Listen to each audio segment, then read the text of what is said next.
আসসালামু আলাইকুম। আশা করি আল্লাহর রহমতে যে যেখানেই আছেন সুস্থ আছেন, ভালো আছেন।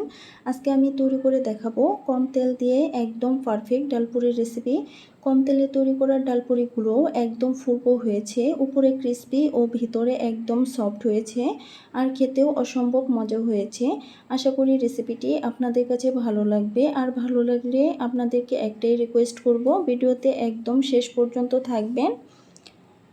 ডালপুরির জন্য প্রথমেই আমি এখানে 1 কাপ বুটের ডাল নিয়ে নেব। ডালগুলোকে পানি দিয়ে ভিজিয়ে আমি 2 ঘন্টা রেখে দেব। 2 ঘন্টা পর ডালগুলো একদম ভিজে ফুলে যাবে।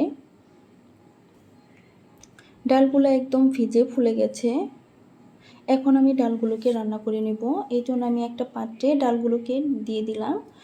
আজকে আমি 2 পদের ডাল দিয়ে ডালপুরির রেসিপি তৈরি করব। সেই জন্য এখানে মসুর ডালও দিয়েছি।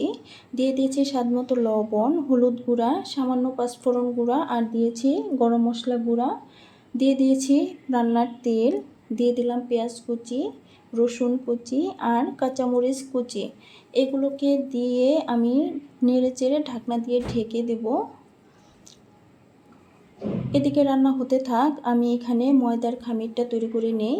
2 কাপ ময়দা দিয়েছি, আর এখানে স্বাদমতো লবণ দিয়েছি রান্নার তেল। এগুলোকে আমি হাত দিয়ে ভালোভাবে মিশিয়ে নেব। তেলের সাথে ময়দাটা ভালোভাবে মিশিয়ে নিলে ডালপুরিগুলো অনেক ক্রিস্পি হবে, আর ভিতরটাও অনেক সফট হবে, ফুলকো হবে।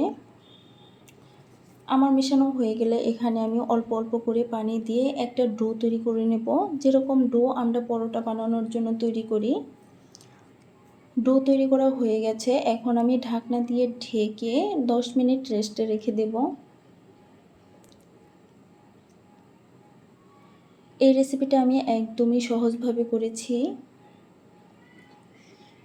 এদিকে ডালগুলো একদম সেদ্ধ হয়ে গেছে, আর পানিও টেনে এসেছে। একটু নেড়ে চেড়ে আমি এগুলোকে নামিয়ে নেব। ঠান্ডা হলে একদম এগুলো ঝুরঝুরে হয়ে যাবে। 10 মিনিট পর আমার ময়দার ডোটা একদম সফট হয়ে গেছে। হাত দিয়ে একটু মেখে নিয়ে এগুলোকে আমি ছোট ছোট পিস করে কেটে নেব। আপনারা যেরকম পুরি খেতে চান সেই অনুযায়ী কেটে নেবেন। সেখান থেকে আমি একটা পিস নিয়ে হাত দিয়ে চেপে চেপে আমি 4-5টায় ছড়িয়ে দিচ্ছি। মাঝখানটা আমি ভারী রেখেছি যাতে পুরি ভেজে নেওয়ার সময় ফেটে না যায়। এই কাজটা আমি কিভাবে করলাম খেয়াল করলেই হয়তো বুঝতে পারবেন। আমি ডালের পুরটুকু মাঝখানে দিয়ে মুখটা সুন্দর করে বন্ধ করে দিয়েছি।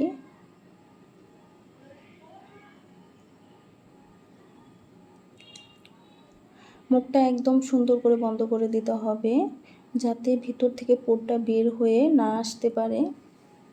এখন আমি হাত দিয়ে চেপে চেপে সুন্দর করে ডালের পুরটা সব দিকে ছড়িয়ে দেব, আর সবগুলো পুরি আমি এইভাবে তৈরি করে নেব।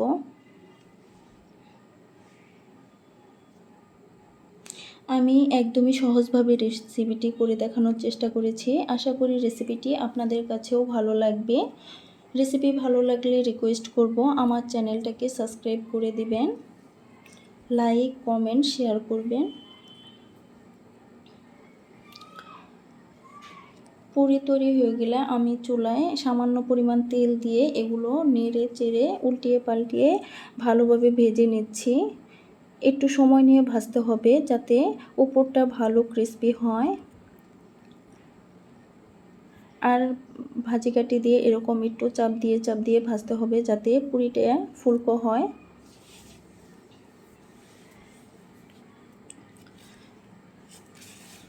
এই রেসিপিগুলো আপনাদের কাছে ভালো লাগলে অবশ্যই বাসায় একবার হলেও ট্রাই করবেন, আর আপনাদের কেমন হয়েছিল কমেন্ট করে জানিয়ে দেবেন। আমার একটা পুরি ভেজে নেওয়া হয়ে গেছে, আমি তেল ঝরিয়ে এটা উঠিয়ে নিলাম। এইভাবে আমি সবগুলো ভেজে নেব।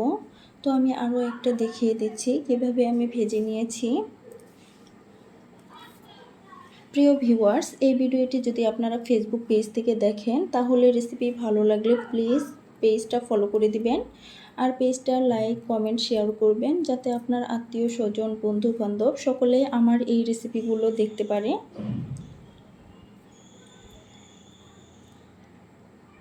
তো এইভাবে আমি সবগুলো পুরি কিন্তু ভেজে নেব। আমার পুরিগুলো ভেজে নেওয়া হয়ে গেছে, দেখতেই পাচ্ছেন, দেখে কতটা লোভনীয় মনে হচ্ছে। আর আলহামদুলিল্লাহ খেতেও কিন্তু অনেক মজা হয়েছিল। প্রিয় ভিউয়ার্স, রেসিপি ভালো লাগলে ভিডিওতে লাইক কমেন্ট করবেন। আপনাদের একটা লাইক একটা কমেন্ট আমাকে অনুপ্রাণিত করে। আজকের মতো এ পর্যন্তই, আবার হাজির হয়ে যাব নতুন কোনো রেসিপি নিয়ে। সেই পর্যন্ত সুস্থ থাকবেন, ভালো থাকবেন। আল্লাহ হাফেজ।